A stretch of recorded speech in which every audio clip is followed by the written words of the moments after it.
To jobs and housing shrinking and the cost of living on the rise, the result is two Atlantas, one in which people thrive and another in which people struggle. Facing one of the largest income inequalities in our country, a child born into poverty in our city is unlikely in their lifetime to ever reach the top income levels. But there is great potential for public-private partnerships to take stake and advocate for the issues most important to our children and family. The Junior League of Atlanta is proud to partner with GEEARS, the Georgia Early Education Alliance for Ready Students, and United Way of Greater Atlanta in presenting tonight's forum. While each organization has its own unique mission, we all have similar values and priorities in working towards a healthy and vibrant city that promotes equitable economic opportunities for all families and quality education for our youngest. We believe communities can only thrive today and reach their greatest future potential if all children are thriving. We each prioritize our community impact work on early childhood, knowing that these most formative years are critical to establishing a strong foundation for development and learning, and that a healthy environment with loving adults and supportive communities is key to child well-being. We are counting on whoever the successful candidate is to build on the successes of past administrations and to ensure that Atlanta is a healthy, equitable city where families can thrive, with access to quality and good-paying jobs, affordable housing and transportation, and quality child care and learning centers. Each of our organizations believe complex challenges can only be addressed through collaborative thought and action. We know when we bring diverse groups together, we arrive at better solutions for change.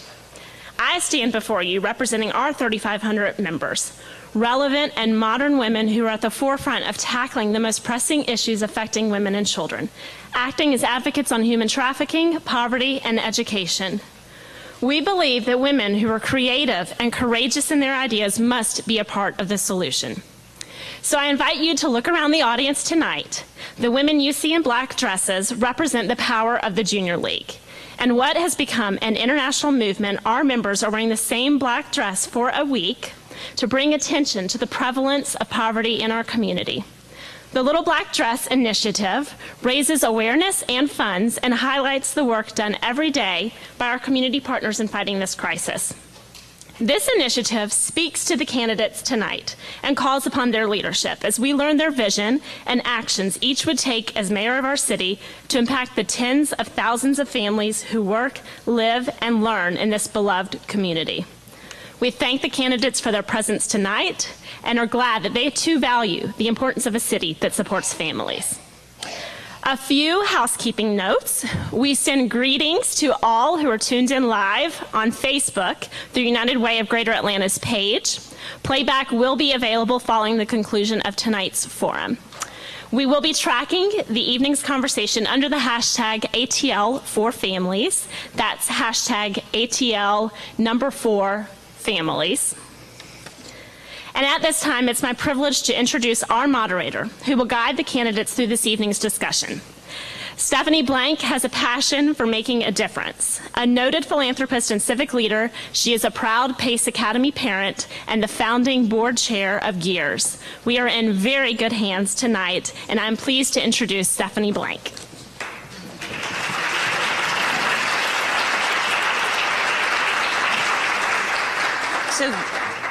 Good evening, everyone. So first things first, I did want everyone to know, in the spirit of transparency, that I, as of tonight, have not endorsed nor have I given to any candidate's campaign. So I am completely open and neutral, and depending on your answers tonight. I'm going to take a moment now to introduce our candidates. This is in first name alphabetical order. We know everybody's been doing it by last name. We wanted to be different. So first we have Caesar Mitchell at the end. We have John Eves. Keisha Lance Bottoms. Kwanzaa Hall. Is Kwanzaa here yet? Yes, no, No, that was not Kwanzaa. Mary Norwood. Michael Sterling. Peter Amon. And Rohit Amananachi. And unfortunately, I do not have a name for the gentleman that's on the stage because you were... Alex Varela? Not on our list of candidates.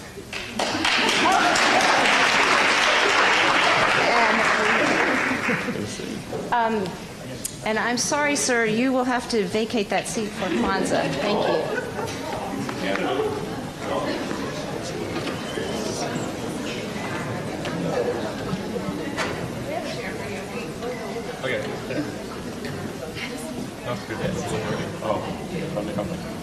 So we're going to go over the rules for this evening. I know that we are all good-mannered Southerners, so I don't have any doubt that this will be a respectful and orderly forum tonight from both the audience and our candidates. The first question that we are going to ask tonight will be posed to all candidates, and this is the only one tonight that the candidates received in advance. You have 1.5 minutes to answer that. After each candidate has had an opportunity to answer the first question, we will move on to the next round. I will ask questions directed at 3 candidates at a time, and you each get 1 minute to respond. All candidates will not get the same question. We hope that this allows us to cover a greater breadth of the issues important to families with young children and keep it interesting for you in the audience. But we do expect, depending on how long you are here with us, that each candidate will get to answer 2 to 3 questions in this round. And finally, you will get an opportunity at the end, if you were not asked a specific question that you feel you have a great response to, you will be able to go back to that specific question. And then after that, I will begin asking candidate questions from the audience. You should have received an index card when you walked in tonight. If you have a question, you must direct it to a specific candidate, or else it won't get asked. So please, not only make it specific to a candidate, but limit your questions to the topic of tonight, which is young families and children. The reason this is so important is that many of the forums up until this point have dealt with other issues facing our city, like transportation or housing or economic development. But what we all know is what undergirds all of that is how well our children are doing, because they are the future workforce. They do affect crime. They affect pretty much every issue that these candidates will be talking about at some point during their campaign. So we're so excited to have so many of you here tonight to talk about this issue that hasn't really been given the due that it deserves. So thank you in advance for your time tonight and for being here through this. So we have a volunteer seated in the front with a timer so that you can see your response time. Once your time is up, if you go past that, Hannah will ding, ding, ding you, so that you know you have run over. And again, we are so thankful. We have limited time. We want to get everybody's questions answered as much as possible. So I'm going to go start with the first question. Now, one of the things that I remember, and my mom and dad are here this evening. They came up from South Carolina, mom and dad. But believe it or not, and my mom might be amazed that I can remember this, but I can remember as a very young child, I couldn't have been more than 3, I can remember going into the lady's house who would keep me so that my mom could go to work, because she had to go to work. But I still remember that, and I still remember a lot of the feelings I had associated with that.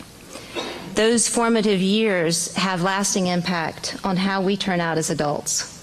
So what we would like each candidate to do, you get 1.5 minutes for this response, and we will start with Caesar Mitchell. Please share a childhood memory or experience, particularly from your youngest years, and explain how that has contributed to shaping your vision for our city. Well, thank you very much. Well, good evening. I'm really glad to be here. I certainly want to take my hat off to United Way of Atlanta, Junior League of Atlanta, and GEEARS for bringing this important conversation to the forefront. I guess my first memory was being at a preschool called Toy Town. And we actually had a graduation, and one of the things we had to do in preparation for graduation was to learn how to play a little piccolo, and I remember learning how to play Twinkle, Twinkle, Little Star. I can still remember that. But when I think about what really has impacted why I'm standing here today, and why I'm able to say that I want to serve as your next mayor, is what happened to me 2 days before my 10th birthday. A police car rolled up to the elementary school where my brother and I were both in school, and they took me to Southwest Hospital, where my mom, who was a public school teacher in APS, had to inform me and my brother that my father was no longer coming home. He was a police officer who died of an unexpected illness very early in life. And so at that moment in time, I really became the oldest male in the household. My mom was a single parent, and she had to figure out a way to raise 2 boys, being a woman herself. But what happened was really amazing. We had an entire village to wrap its arms around us. People like teachers and coaches, family members, and all the folks in the community where we live to stand up and say, we're going to be with you. We had places to go like recreation centers and other places that essentially, and is my time up? It goes by quick, Caesar. It was that quick. It was that quick. So wrap it up. I'll wrap it up by saying this. I'm running for mayor because I want to recreate the village, a place where every child has an opportunity to grow and thrive and be strong, a place where every young person knows that starting very early in life, they can have the exposure they need to achieve their dreams. Unfortunately, I do have to leave. I made a commitment a couple of months ago to be at another forum, and so I'm going to have to leave very shortly, and certainly want to continue to have this conversation. So do not hesitate to check me out at CaesarForMayor.com. Thank you very much. Well, good evening. When I was in the 2nd grade, 7 years old, I did not know my left from my right. And so one day the physical education teacher, Mr. Grayson, who was a very mean man, decided to ask the class, do you know your left from your right? He had us in the schoolyard. He had us line up. And again, I didn't know my left from my right. And I was on the back row. And I was so nervous because I knew the consequences of not getting this question correct. And so Mr. Grayson said, raise your right hand.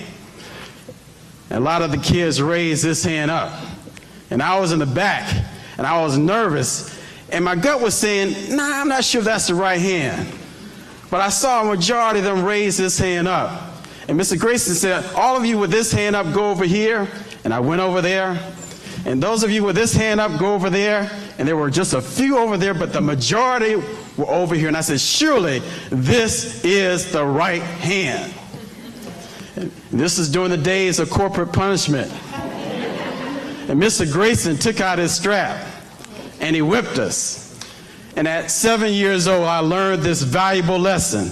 The majority is not always right. And I have used that as the compass of leadership in terms of going with the gut, making the right decisions that are based on my own values, of values that were taught by my father and my mother. Friends, the majority is not always right, and that's the type of leadership that I will provide as mayor of the city of Atlanta. Thank you.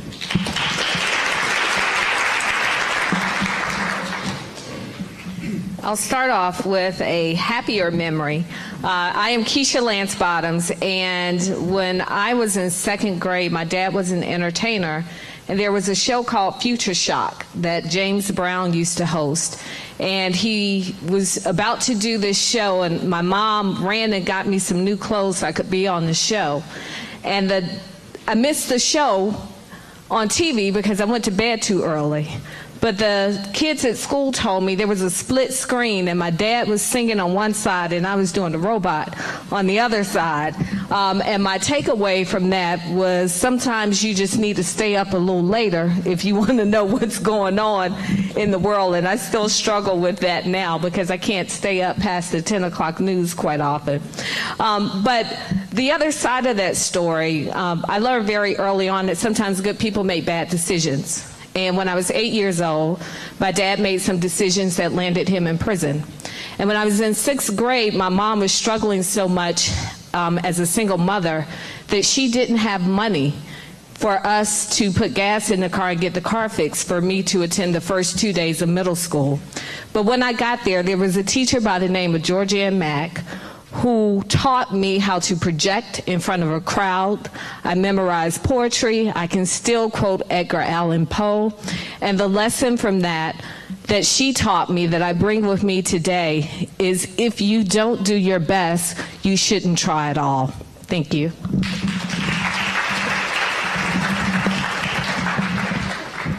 Thanks. Good evening. Could you repeat the question for a second?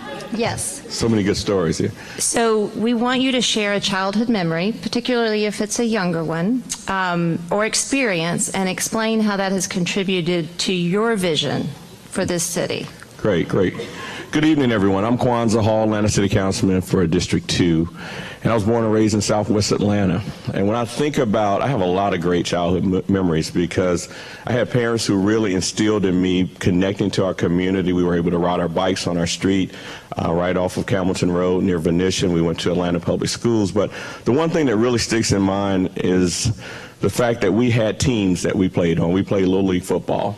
And although I wasn't the best player on the team by far, we always won every game. And to be a part of a winning team really makes a difference in teaching a young person, whether you win or lose really, how to fail, because I wasn't the best, how to learn respect for yourself, for others, all the things you learn to build your character. And I have to say right now, my very, very best friends were the members of that 8 and under team. And I've carried their support and their friendship and their encouragement for all of my life. Everything I've done, when I really need to go back to myself and be centered, that's who I go to. And when I think about young people today and their experience with video games and all the things they don't do. Now, if you're in a privileged household, you get those things. But if you're not, your parents usually aren't able to give it to you in the consistent manner that you deserve. And that's an explanation for why things are the way they are today. So what I want to do as mayor is make sure that we can reinvigorate our communities by giving young people the same things that I was given as a child growing up in Southwest Atlanta. So I'm thankful to Mayor Maynard Jackson and Andrew Young who made this possible, Ivan Allen, but I also have to say I'm thankful to my parents and the teachers and the coaches who changed my life. I'm Kwanzaa Hall, and I'll be everybody's mayor. Thank you. Good evening. My childhood memories are of my parents being very involved in the community. My mother was president of the Junior League of Augusta, Georgia, in Augusta. She started the Augusta Speech School. She and my father started Historic Augusta. My father was one of the founding members of the Georgia Trust for Historic Preservation. He founded the first community soup kitchen. So I come out of a legacy of a tremendous amount of community give back. And so I have followed that footsteps, and I have been a member of the Junior League of Atlanta since I first moved to Atlanta in the 1970s. Ann Kramer and I actually go back that far together, as we were both provisionals at the same time. So it is important for us to give back, which is the reason that I have been involved not only in community service but also in public service all these years. So that's my memory, is every time we were involved in anything, my parents were always making sure that all the children got involved in whatever the latest activity was. I think it's so important because as a community, we all thrive when we all work together.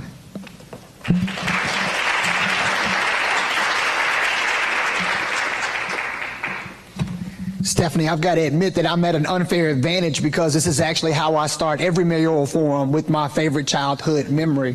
You see, my life started at an orphanage, the Lutheran Social Services Orphanage in South Texas, but I had a social worker.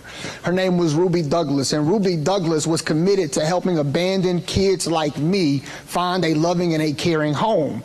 And so Ruby would try to place me and it wouldn't work out. She'd try to place me and it wouldn't work out. She'd try to place me and it wouldn't work out. But Ruby, being so determined, picks up the phone. She calls a woman who she knew from church, who lived about 100 miles south, and she says to the woman, "I'm on my way to Beaumont, Texas, and I'm bringing you your son. The woman looks around and she says, I have all my children here. What is this lady talking about?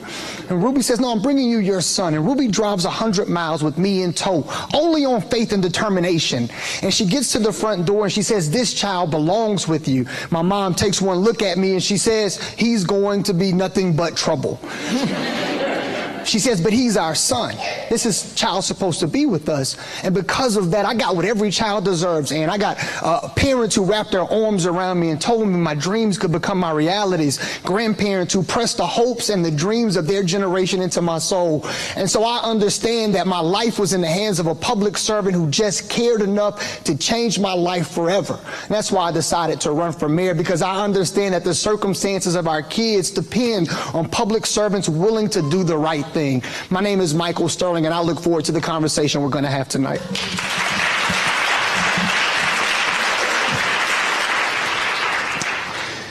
Good evening. My name is Peter Amon. I am thrilled beyond measure to be here because I have been talking about early childhood learning for 18 months, and you all are one of the groups that I mention all the time. So I am especially pleased to be here tonight.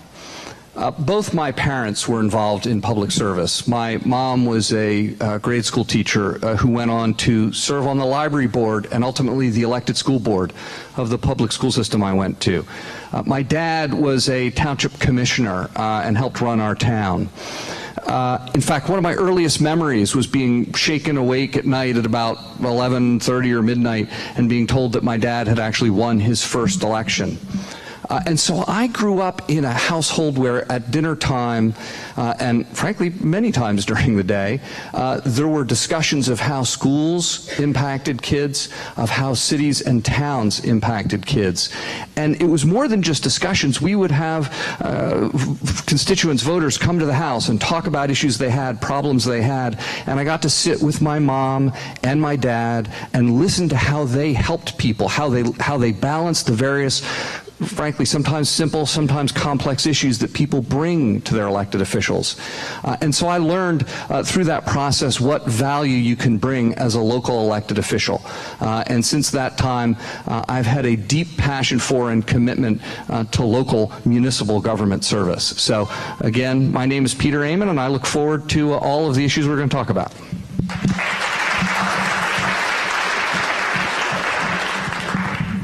Good evening, everyone. I'm Rohit Amanamanchi, and I want to share a story about when I was in 7th grade. We had this career expo thing in my middle school, and it was because I was in this class called career education. And at that expo, there were so many booths. There were hundreds of booths, and I forget exactly where it was, but it was a huge place. But I got to stop at one booth, and they had a really big map on their easel. It's about like 10 feet square, and I was just impressed because, I don't know, I like maps.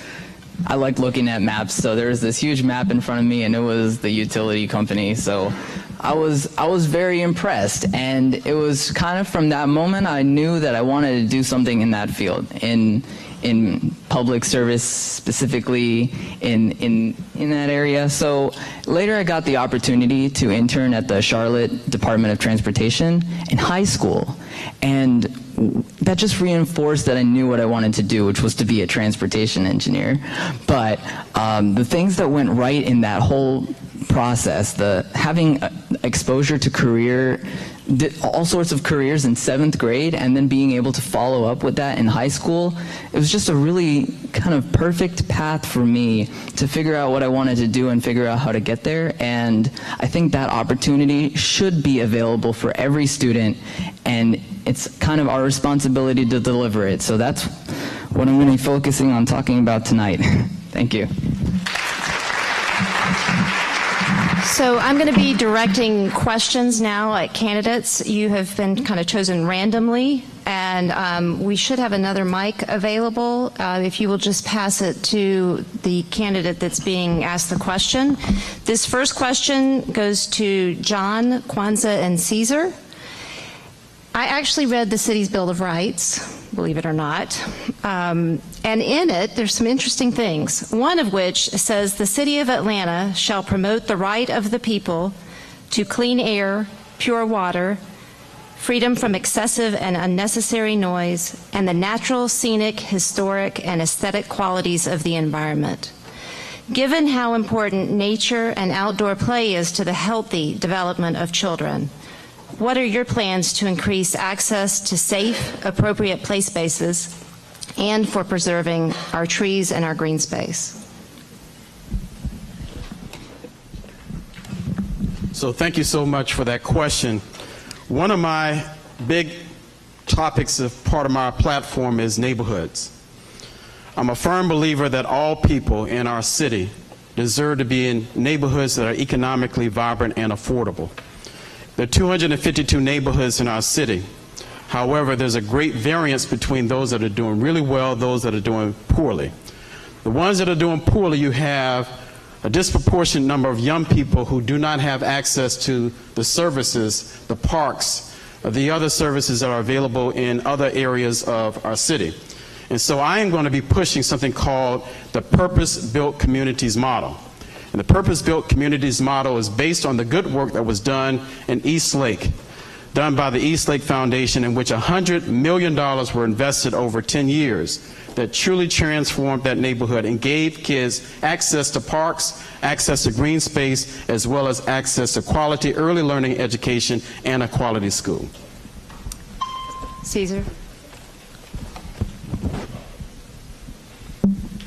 Well, as a council member, I formed something called the Parks Task Force, and it was an effort to bring together the entire community to envision how we can strengthen our parks and the investment that we will make year over year in our parks. And we were able to get an additional $2 million put into our parks in 2 budgets after that task force completed its work. But the recession hit. And so one of the things I'm going to do as mayor is to make sure we identify a dedicated source of funding for our parks. I grew up playing in our city's parks. I grew up playing Little League football and Little League baseball in parks. Parks are extremely important, not only to providing healthy activity for our young people, but also helping to save the environment. The second thing we're going to do when I'm mayor is we're going to make sure that the city of Atlanta is a partner with APS. If you look at the land that APS owns, it really has some of the qualities of a park. So we've got to coordinate and do more together, making sure that we utilize every stitch of space we have in this city to create more green space. My mantra has always been, as I've been on council and now council president, that Atlanta can be clean, green, safe, and thriving. When I'm mayor, we're going to make sure that green is the biggest part of it. Thank you so much. Kwanzaa? Thank you.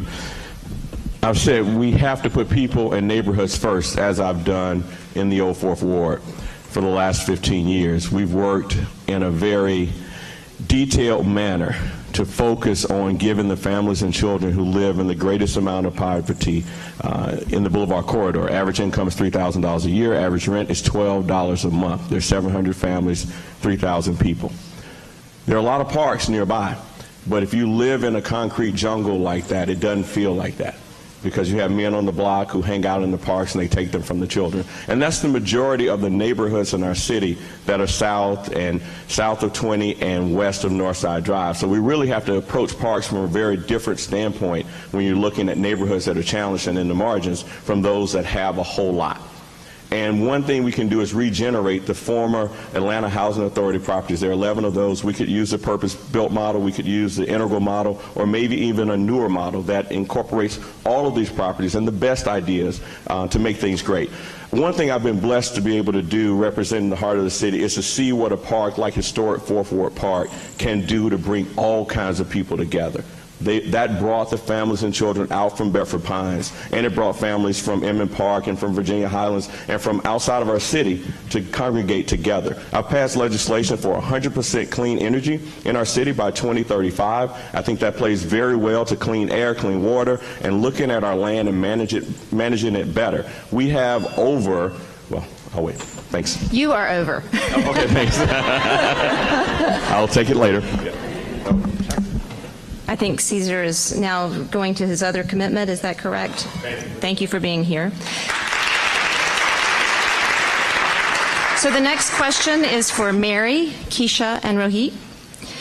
So we all know and have read in the paper about the city's kind of ongoing issues with our APS administration. Some of that has been legal disputes over deeds, that has caused significant distraction, cost taxpayers money in legal fees. It's been a long-standing dispute.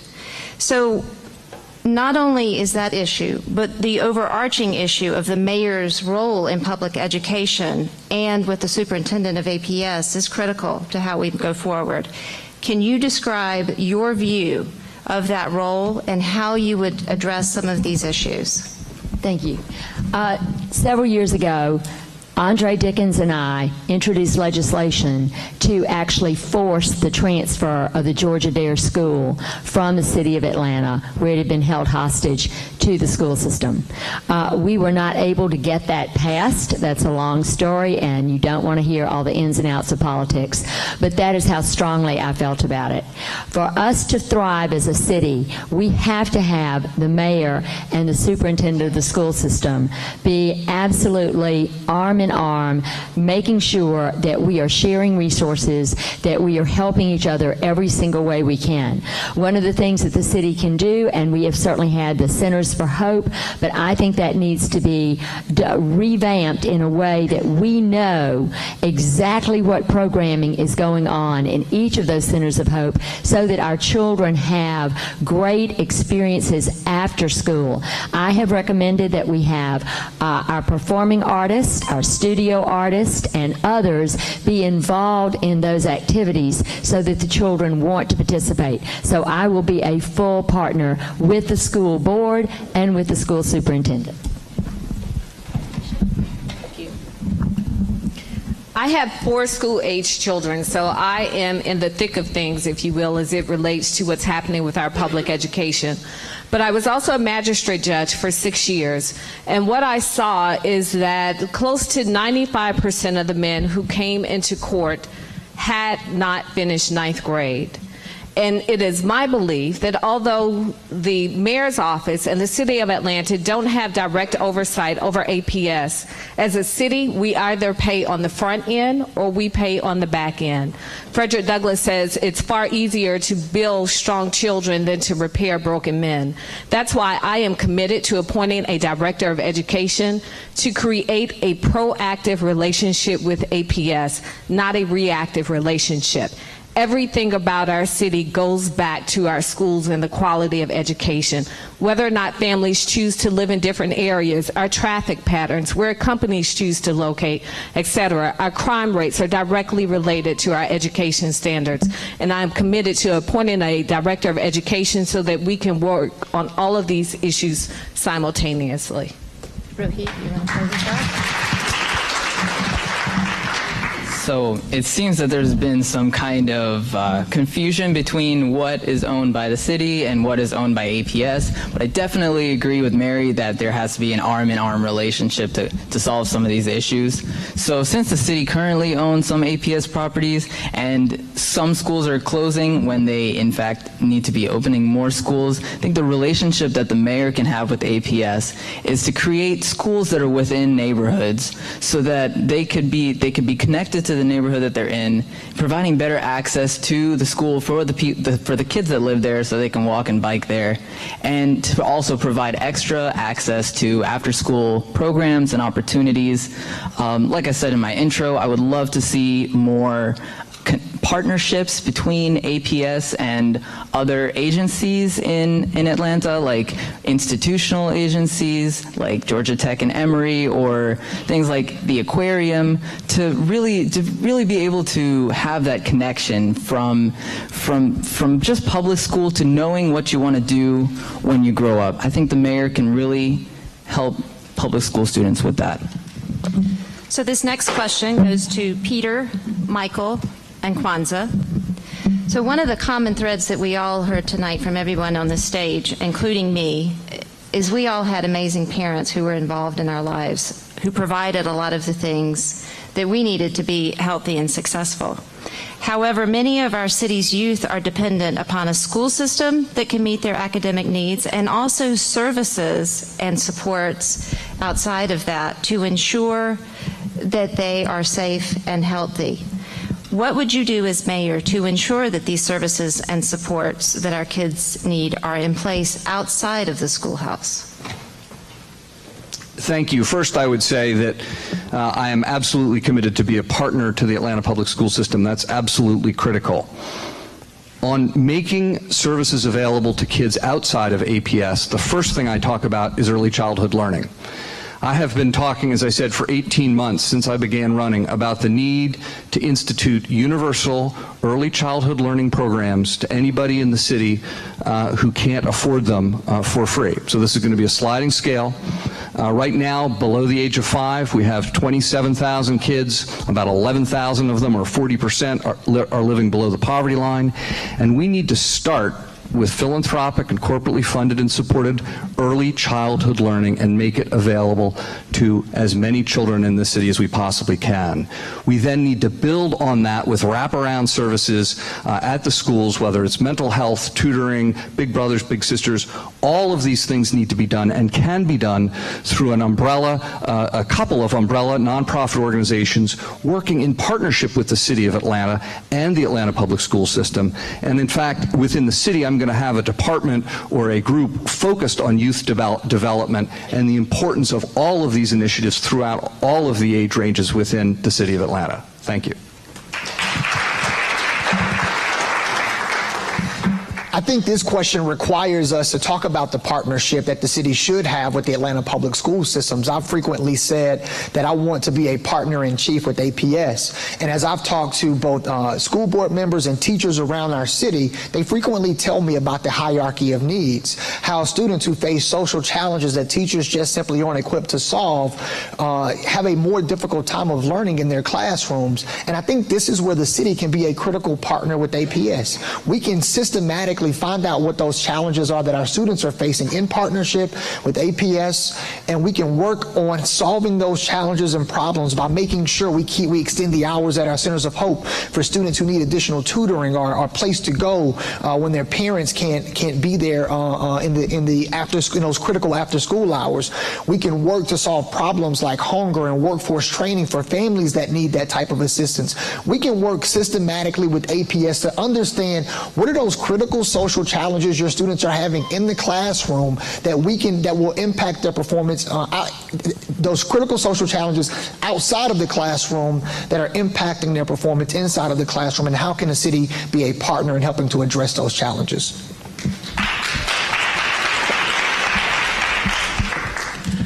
In 1999, I became a father, husband, and a homeowner in 1 week. Y'all figure that one out. And I have to say, we're going to have to take on a much greater load. We're not sharing the load. People aren't taking up the slack. And I've been a school board member. I've been a parent in APS. As a council member, I've seen the pluses and minuses of the disconnects, the opportunities, the business community trying to come in and not being there or not being able to plug in. It's a lot of complexity to this. But I think one thing the school system would appreciate is the city taking on responsibility for the time after 2:30 on to the next day, Saturdays and summers. We can fund that because we have a finite number of students. 40,000 students need the extra help of the 50,000 students or so. So I want to make sure every child has a summer, has a Saturday, and has an after school possibility, just like we've done on the Year Boulevard, that many of you in this room had in your lives. Every child deserves that. Thank you. This next question goes to Keisha, Peter, and Rohit. So based on the latest data that we have, 7 of every 10 Atlantans with an income of $24,000 or less spend more than half of their earnings on housing. There is also currently a deficit of about 25,000 housing units affordable to those with incomes of $34,000 or less. So let's think about teachers, nurses, folks providing services to our city. Adding to the burden of affordable housing are challenges around transportation. It is not uncommon for commute times to be 1 to 2 hours so that families can have affordable housing, but obviously that impacts quality of life and time with children. These are big questions, and I know we're not giving you a huge amount of time to answer them, but what are your high thoughts kind of on transportation and affordable housing? Thank you, Stephanie, for asking those two together, because it highlights how all of our issues intersect as a city. When we talk about affordable housing and we talk about the ability of regular working people to be able to get to and from work, what we're talking about are people who cannot afford to live in this city. So I had a conversation with someone who owns a business at the airport, and they talked about during Hurricane Irma how they had difficulty staffing their business because their service industry workers had to leave at a certain time to get home to their families, and that MARTA stopped running at midnight. And the issue there is that we don't have a coordination and we don't have communication with our business community, we don't have it with our transportation providers, and we don't have it from the city's perspective. As the mayor of this city, I will be charged with leading that conversation and making sure that we are not talking about our issues and addressing our issues in silos. These have to be collective conversations, but the two #1 issues right now that we hear more than anything, transportation and affordable housing, but it's all connected because it also goes back to the quality of education, where people choose to live, and how they can afford to live in this city.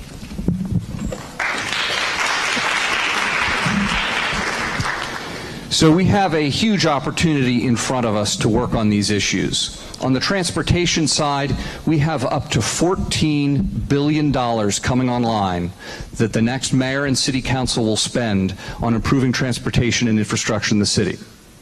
This is the most amount of money since MARTA was constructed, the most amount of money in a generation. We need to be very specific and intentional about adding light rail, buses, bus rapid transit, centralized control of traffic lights, and a whole series of other initiatives to lower the total cost of living in the city of Atlanta. Because again, it's the total cost of living that's going to drive your affordability. On affordable housing, we have another opportunity in front of us, and that's the rezoning of the entire city, something else that happens about once every 30 years. As we rezone the city, we can put in place policies that will drive more affordable housing. At the same time, we use very specific tools. There's about 15 different tools that you can use to incent and drive affordable housing, from community land trusts to the housing affordability bonds to community development corporations. And as mayor, I will use all of these tools to deliver significantly increased levels of affordable housing from 30% of area median income all the way up to the levels above that. Thank you.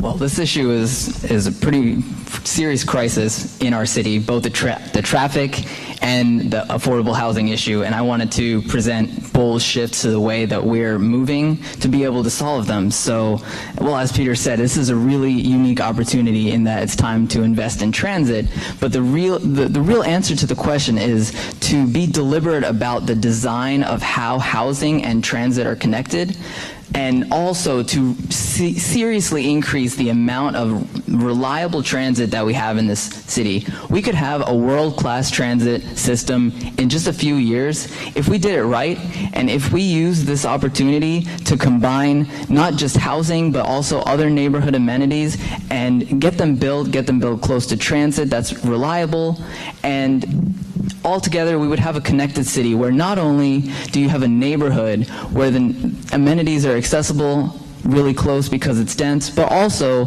you have connectivity to the whole city because of this really good transit system. We could have that very soon, and we need to be bold about what we do going forward. This next question is for Peter, Paul, and Mary. Oh, sorry, Peter, Paul. I meant to say Peter, Mary, and John. I can gauge the audience age by who laughed at that. The average cost of infant care in the city of Atlanta is over $9,000 a year. Only about 1 in every 10 kids that needs financial assistance for care so their parents can go to work actually receives it. Now, as mayor, you could send a strong message to the business community. You could send a strong message to your own city employees by the decisions you make So what solutions would you propose to improve access to child care for low-income families? And would you commit to funding universal early childhood education for Atlanta's children birth to 3? Now, if you answer that question yes, you are going to have to tell us how you're going to pay for it. Yes, and I've probably already answered it a couple times because I've been talking about this issue for so long. But if you look at the best investment you can make in education, birth to age 3, early childhood learning has some of the best return on investment for the taxpayers, anywhere from 2 to 1 to 4 to 1 in terms of the investment.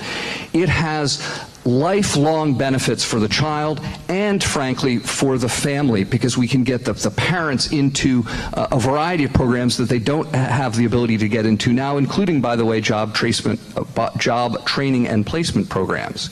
In terms of funding this is a huge challenge. The first thing we have to do is prove the model. So working with organizations like GEEARS, I want to set up a corporate and philanthropic funded effort.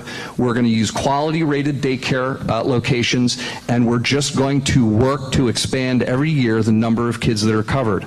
Ultimately, if you look at the combined budgets of the federal, state, and local entities, we can meet this challenge. And in fact, other cities have set a model to provide universal early childhood learning because they recognize its value. So the funding models are available, and I'm absolutely committed to making that happen.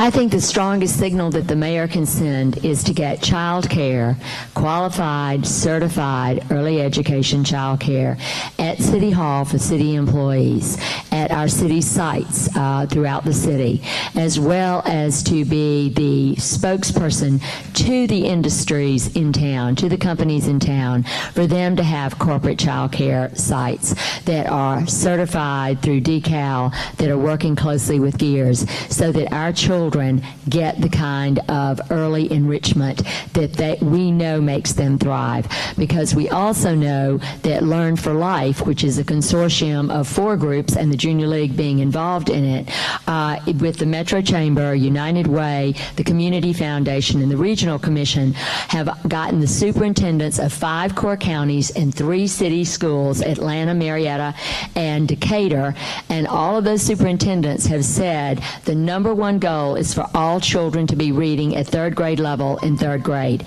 To do that, we have to address the early childhood, pre-K, and then we will be able to make sure that all those children are performing by 3rd grade level.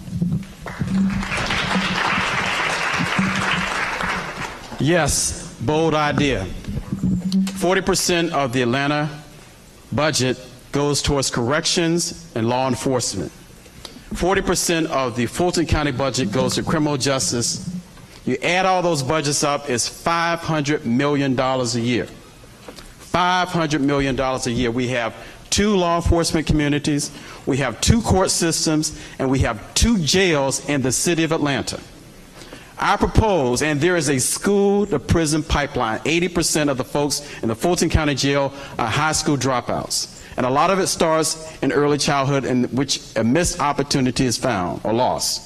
So what I propose is we close down the Atlanta Detention Center, which has low-risk, nonviolent offenders, mostly misdemeanors, that cost $35 million, and adopt a concept called criminal justice reinvestment. Instead of going into incarceration, invest it in the front end to stop the school-to-prison pipeline, early childhood education, after-school programs, arts programming programs. That is a better investment of our dollar that will have much more positive outcomes. Yes, yes, yes.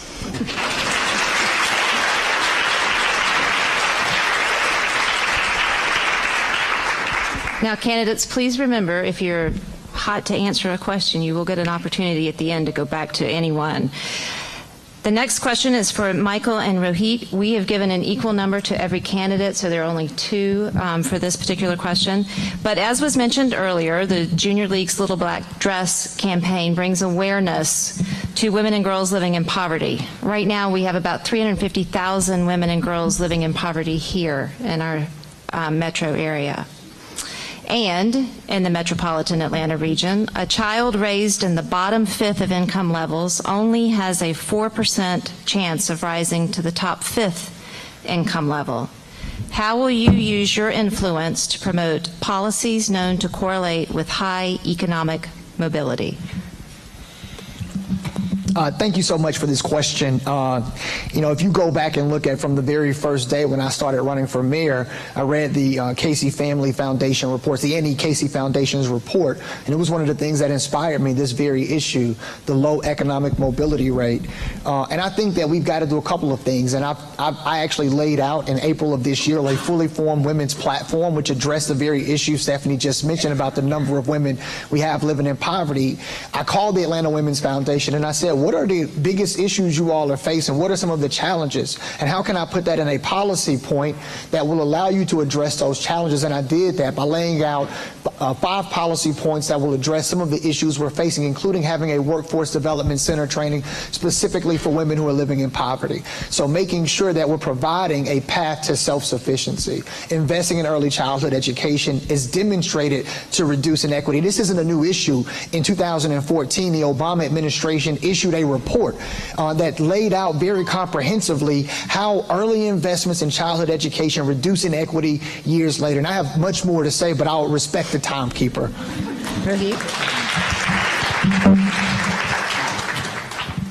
So, this is a great time to put some context to this question. So, can everyone see this map?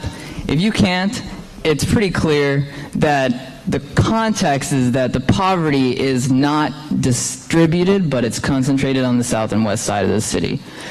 What does that say? If there's a certain candidate missing here, but if he was here, he would say Atlanta is the worst in the country for income inequality and the worst in income immobility. And how does that happen? It's when a city neglects the needs of one side of the neighborhood over another for a whole 2 decades or more. So what do we need to do about it? We need to be really deliberate about creating more opportunities for people who live on the south and west side of Atlanta. It's because there are no jobs that people have to be poor and have to be criminals. We really have this opportunity to direct Invest Atlanta into investing in small businesses, in grocery stores and retails and community centers so that people can have the access to the opportunities that they haven't had for so long. This question is for John, Mary, and Michael. I have a feeling some of the other candidates may want to weigh in on this one. Is it important to you that every taxpayer in the city of Atlanta, regardless of the age or their children or where they attend school, participate in supporting the education of all of the city of Atlanta's children? So, are you in favor of a school tax exemption for senior citizens, or do you feel that this is a responsibility of all of our citizens? So some people call me the tax freeze man. We froze the property assessments last June, and I got knee deep in this whole process. And as I went around and talked with people, particularly seniors, those who are on fixed income, and looked at the data in which we saw a reduction of 55-year-olds owning homes at $32,000 dropping down to $18,000 at 65 years old, and people leaving the city because they can't afford it. The thing that came up time and time again was, is it fair for seniors to be burdened with the school tax, which is half of the tax bill that seniors have to pay? And I heard the stories of seniors who had to make the choice between medicine and paying for the school tax. I'm a proponent of public education. My daughter is a senior at Mays High School, but I am advocating very strongly that Atlanta join the other counties in the metropolitan Atlanta area in terms of giving a school exemption to seniors in terms of paying the school tax. I have had this question posed to me over several years, and I have said that what I will do is to work with the school board, work with the superintendent, to run the numbers and figure out what we can do. It is a small portion of our population that are seniors over 65 years old. And so what we have in this city is, yes, it's the tale of two cities, but it's also this tale of two taxations. We have houses in this city that the owners pay $50 to live in the city. That comes out of mortgage fraud, where all the property values were crashed, and so you have $50 that you're paying. You have other portions, other parts of the city where someone is paying $20, $30, $40, $50,000 to live in the city. So you have a city that, yes, we have inequities, but we also have taxation inequities. So we need to work with the school system to figure out how we educate all our children and how we don't have a diaspora of people leaving the city to go to adjacent counties where their taxes are cut not in half, but by 2/3 or 3/4.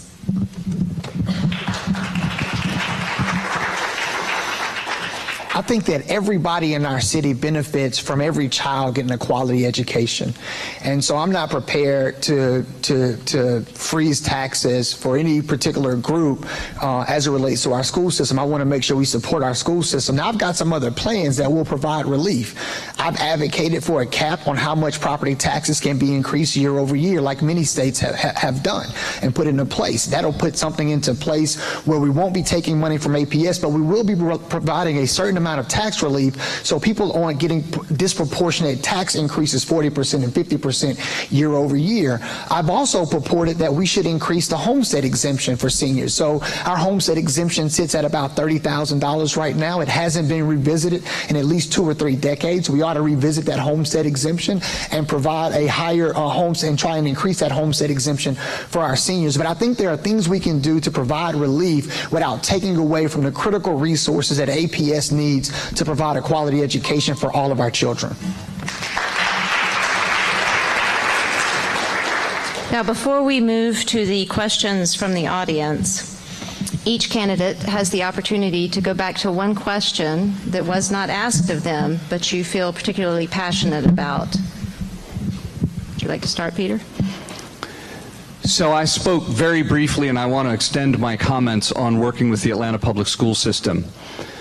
It's my belief that the mayor, even though you don't have control of the school system, and I don't believe that is going to change or should change, but I do believe the mayor must make sacrifices on behalf of the Atlanta Public School System. For too long in Atlanta, we've had a city hall that frankly has been consumed by some very difficult issues, whether it was the sewers or other things. But we are now at a point where we have stabilized the financials of the city, where we've improved the operations. There's still a lot more to do, but the mayor absolutely has to make sacrifices for the Atlanta Public School System and coordinate the efforts with them. So that's everything from helping the schools raise money, engaging the corporate community. The corporate community backed away after the cheating scandal. As mayor, I will re-engage the corporate community. There's tens of millions of dollars of funding that we can access from corporate and philanthropic sources. I'm also going to help the school system recruit talent. I'm going to share assets with the school system. We're going to share planning with the school system. I'm going to talk to the superintendent like every 3 days. That's the type of mayor we need. Thank you. Now, Stephanie, I believe the second question was about the city's partnership with APS, and I wanted to expand. I was able to answer it a little bit in some follow-up questions, but I just want to expand on that a little bit because I think that's critical. You know, I often say that I've never met a 4 or 5-year-old kid who wanted to fail. You go to any kindergarten or first grade class, and you can't tell me that you're going to meet a 4 or 5-year-old kid that wants to fail. But what happens is over time, as the inequities increase, what we see is kids who are going back to communities where in the city of Atlanta, 80% of African-American children live in neighborhoods that are concentrated in poverty. They're not getting the resources they need. And you put that same kid in a different environment and give him the same opportunities. And this is personal for me because I know my life is different because a social worker did it for me. And so I take it very personal when we talk about the partnership. My grandfather used to tell me when the elephants fight, it's the grass that suffers. And we've seen the elephants fighting too much. We've seen the elephants fighting too much, and it's our children who are suffering. We serve the same families, the same kids, the same neighborhoods, and we ought to be partnering together to see how we can best solve the problems they're facing.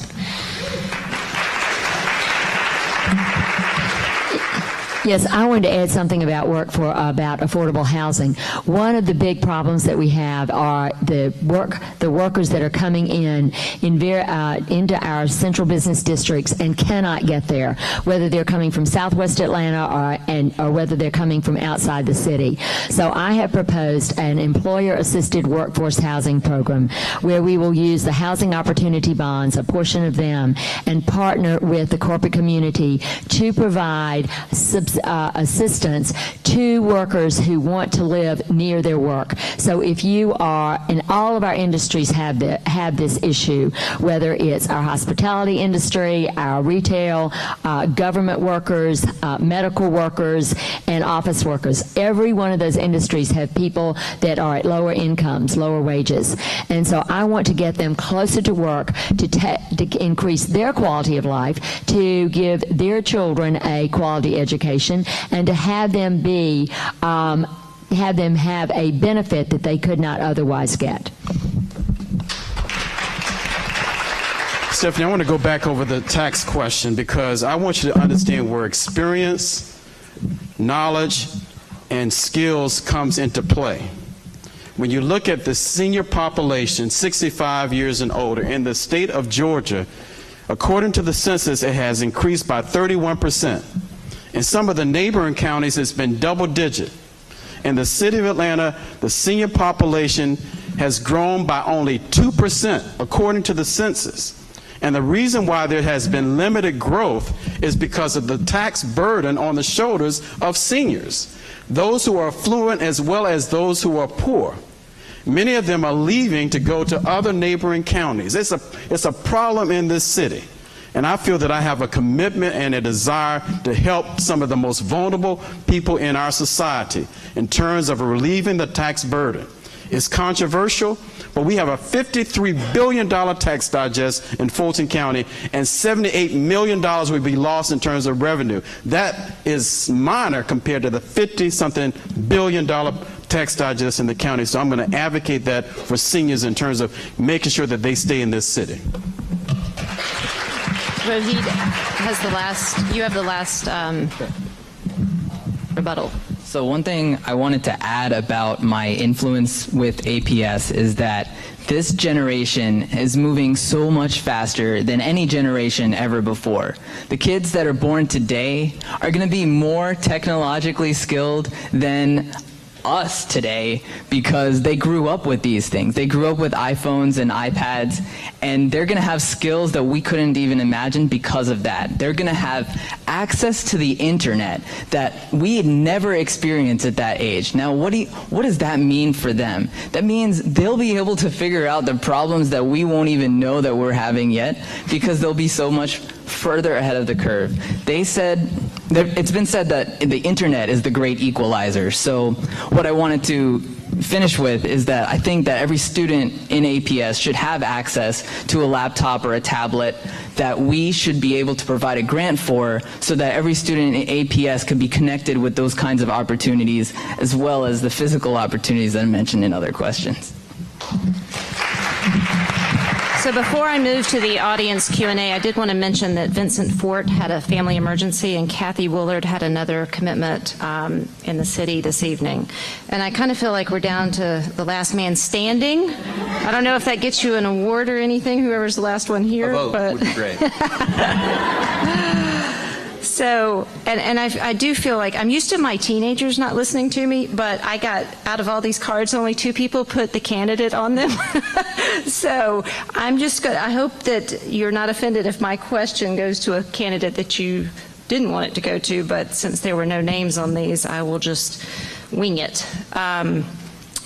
But 2 people followed the rules, and one question goes to Peter Amon, and that is, Atlanta has a very generous philanthropic community, but they can't do everything, obviously. What additional strategies do you have for supporting quality, affordable child care for every child? And would you consider a TAD or some kind of instrument like that? Yes, ultimately we're going to need to look at what other cities have looked at, which are public sources of funding. You know, at some of the pre-K levels, there is more state funding that I believe needs to be available. I think there's an argument to be made around the allocation of HOPE dollars for advanced education or college education versus pre-K. So that's one thing I think we need to look at as a state and as a community.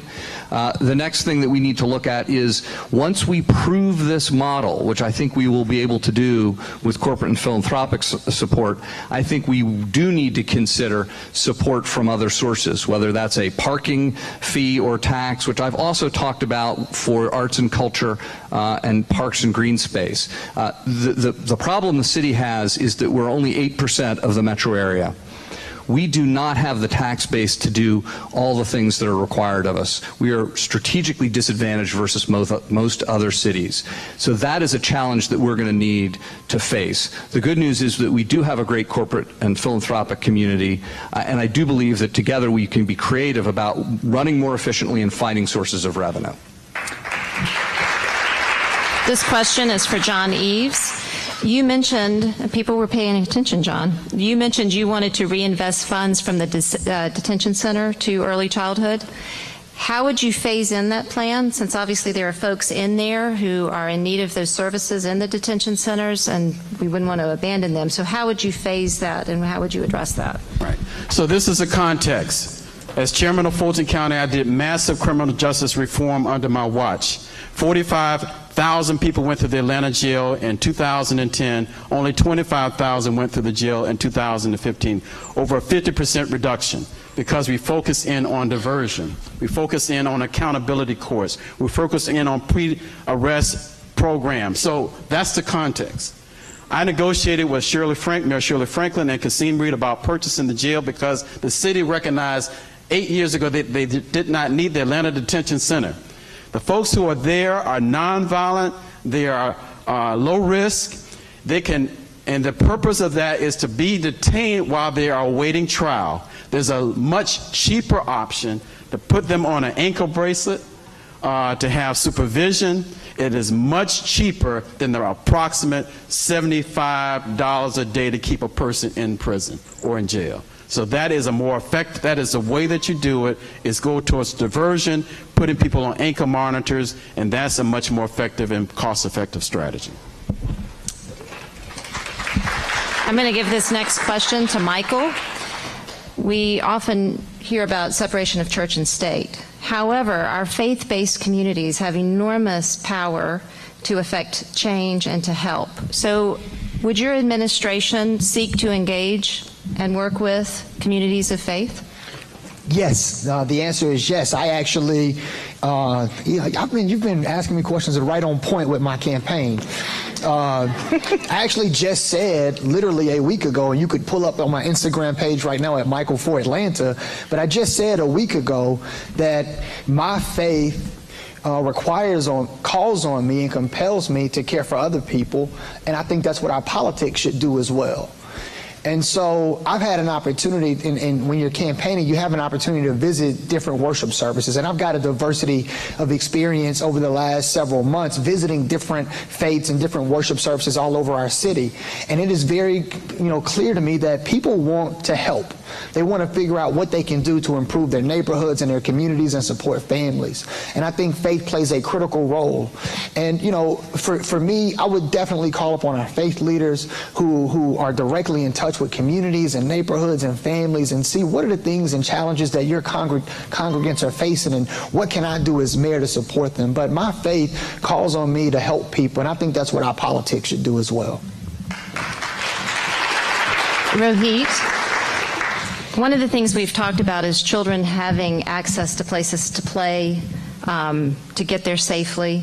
And this may seem like a minor thing, but when you think about how kids have to move and navigate, sidewalks can be a big issue. And there's oftentimes unclear consensus over whose responsibility that is. So how do you feel about sidewalks and streets and taking care of all of that? Yeah, that's a really good question, because right now the sidewalks are responsibility of the property owner, and that's pretty ridiculous, and it's also led to the state of the sidewalks today. So obviously the city needs to be responsible for the sidewalks so that we can go in and repair them, and this is something that we needed to do, so we just need to, get the money and do it. We have the money in the general funds. It's supposed to cost around $20 million a year. And since we have $175 million in our general funds, the mayor keeps bragging about it, it's a good thing. It means we should be able to use those funds for rainy day expenses. And I'd say this is a rainy day. Our infrastructure is crumbling all around us, and our parks are in really bad shape. We should be able to use the funds from the reserve to make these one-time fixes that would restore the condition of our foundation and allow kids to access schools and transit and parks instead of just having them there and not being able to get to them. Does that make sense? Okay. So the last two questions I'm going to ask, I'm going to do 2 and 2. So I'm going to ask this question to John and Peter. We have food deserts in this city. We have hungry children in this city. There are ways that the mayor could entice business in. So what would be some of your ideas on how we eliminate food deserts and how we increase access to healthy food for our kids? As I mentioned in one of my earlier statements about the variance that's present in among the neighborhoods in Atlanta, 252 all to be total. There are some neighborhoods where citizens go to the gas station to get their groceries. That's unacceptable in 2017, 2018. So what I would want to do as mayor is to incentivize restaurants, incentivize grocery stores to come into neighborhoods that are underrepresented right now, using the tax system. Secondly, utilizing the purpose-built communities model that was employed in East Lake. They now, after $100 million of investment, of mostly current public dollars with some private dollars, they have attracted publics, but they've also attracted banks to that community. And so I think that with political will and intentionality, we can certainly solve the problem in terms of the food deserts that are present in too many of our neighborhoods in the city of Atlanta, which is currently unacceptable.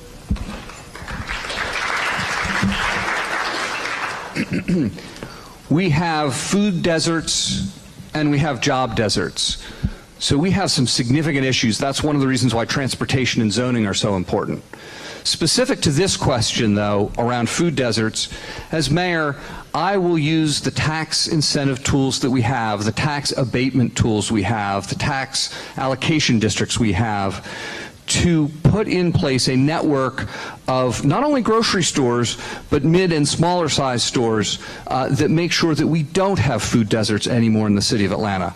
I will bring both the will and the skill to make this happen. And I would just sort of wrap all this together, because food is critical, obviously, to health and nutrition and learning. It's critical to being able to get through your day at public school. So one of the things I talk a lot about is that I'm willing to bet, whether I have a second term or not as mayor, on whether I've been successful in enhancing youth development, whether I've been successful in getting early childhood learning on a pathway to be in place, whether I've been successful with the Atlanta Public Schools in a partnership there. That's how important I think the next mayor needs to treat these issues holistically. Thank you. So I'm going to let all four, in closing, of these candidates ask this question, because I think it's a particularly compelling one that someone from the audience asked. The one thing that we know we all need to give our children are role models. There's probably no greater thing than to have a loving parent or an amazing teacher, somebody that they look up to. This question is about the corruption that has been in city government, though, and the role models that our children see in those who lead us. So for those of you who have been in office, what have you done to combat that? And for those of you who are not yet in office, what would you do to eradicate it? And I'm going to let all four of you answer that.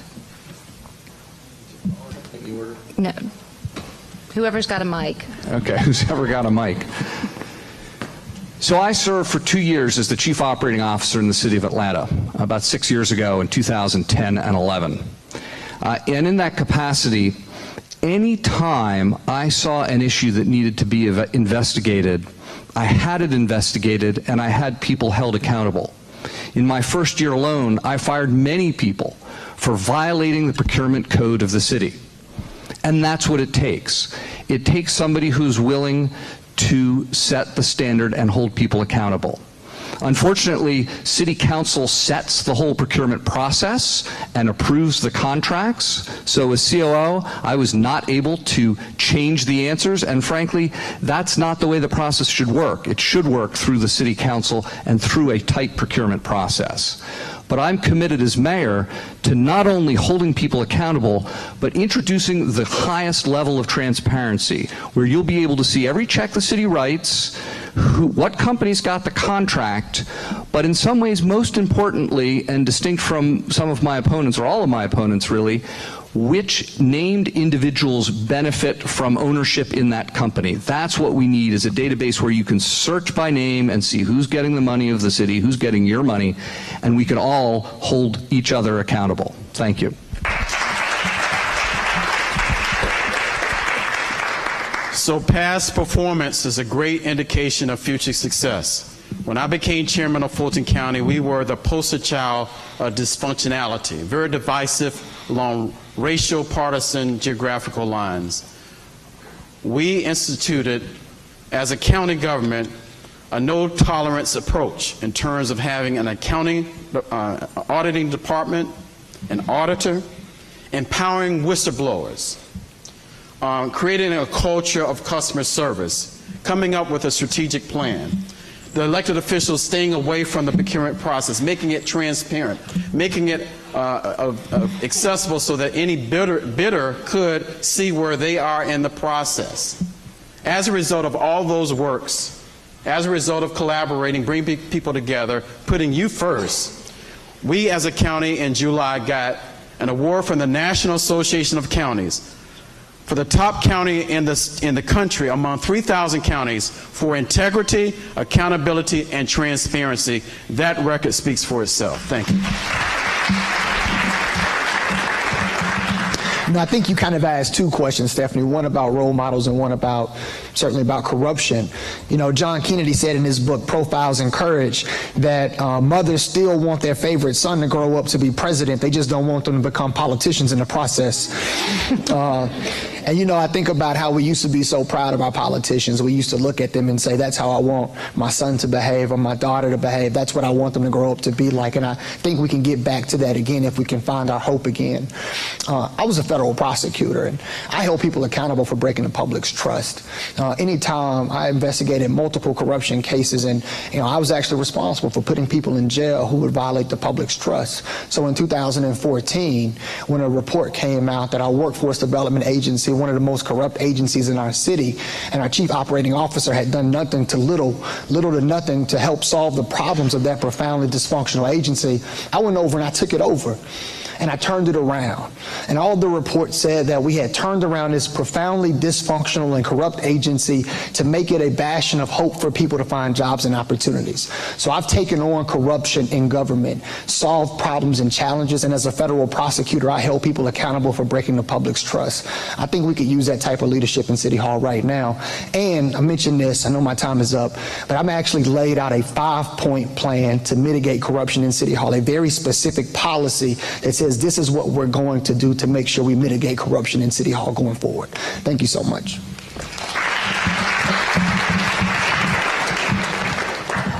So it's actually pretty easy to talk about the corruption since the city council candidates are not here today. I actually find it very hard to believe that nobody in City Hall knew about the corruption scandal, but that's just me saying things that shouldn't be said politically. So earlier when I was looking at the mayoral race and who to back, I really couldn't find anyone that I thought would be able to make the bold changes that we need, because I can probably talk from a the kid looking towards a role model perspective, towards our leadership, and seeing who's really going above and beyond and doing the things that we need to fix our city. And it was really no one, and it was really the opposite, because as you can see with the state of our city, it is really not people doing what they need to be doing. So that's why I wanted to step in and say, so I guess I have like 1 second to talk about openness in our city government, using the internet to put everything on there so everyone can see what's going on in the city. Rohit, I don't think there's any doubt that you would tell us exactly how you feel about things and be transparent based on your comments just now. So that's great. That's very refreshing. So that concludes our question and answer session. I hope that some of the candidates will be able to stay and do some meet and greet. I want to thank everyone for coming out. I want to thank, what am I doing? Oh, Milton. Oh my gosh, I'm so sorry. That wasn't in my notes. Milton Little, can you come on up? The CEO of the United Way is going to close us out. But the one thing I did want to say is please keep families and children in your commitments as you go to the polls to vote. These kids will grow up and they will be citizens of Atlanta, affecting all of our lives. So children and families are critical. Please don't leave them out of the conversation as you go forward with this race. Thank you. Thank you, Stephanie. And on behalf of GEEARS, on behalf of the Junior League of Atlanta and the United Way of Greater Atlanta, we hope that each of you, and particularly our esteemed mayoral candidates, attending this event tonight found it interesting, useful, and informative. Among the Maasai tribe of Kenya and Tanzania, the traditional greeting is, "And how are the children?" They don't ask, "How are you?" They don't ask how your children are. They ask, "How are the children?" It is a reflection of the fact that they understand the importance of the community taking care of its most vulnerable citizens, particularly its children. A community can be measured in terms of well-being in the present and in the future on the basis of how well the children are doing today. And that's a powerful question. How are the children? Perhaps it's a question that we all ought to make our own traditional greeting. That we, in talking with one another, and we in setting up political meetings, and we in our faith communities ought to open every session with the question, and how are the children, and hold ourselves accountable for the answer. Your United Way recognizes that we can truly live up to that greeting by answering the question, all the children are well, if we do the kind of work that so many of our speakers talked about today. You can look at the map and know how much work is left to do. We at United Way have placed child well-being at the forefront of all of our work and the forefront of every challenge we have posed to our community partners. We ask them to be a part of that work. And we ask everyone in this room, particularly those people on the dais tonight, who have been here to talk about why they are the right candidate for mayor. We invite each one of you, and we invite the one who stands the victor to be a member of this important work around child well-being. To get the factors of child well-being correct, we worked with Neighborhood Nexus, and we worked with the Atlanta Regional Commission to identify the 14 key indicators around which the measure of child well-being and community health could be assessed. We are the only community in the nation with a child well-being index. We hope you've picked up a copy of our child well-being brochure for the city of Atlanta. As has been referenced, you can see the map and you can see where those red communities are, where the disparities are the greatest. As we speak, almost 61, thank you, Vanna.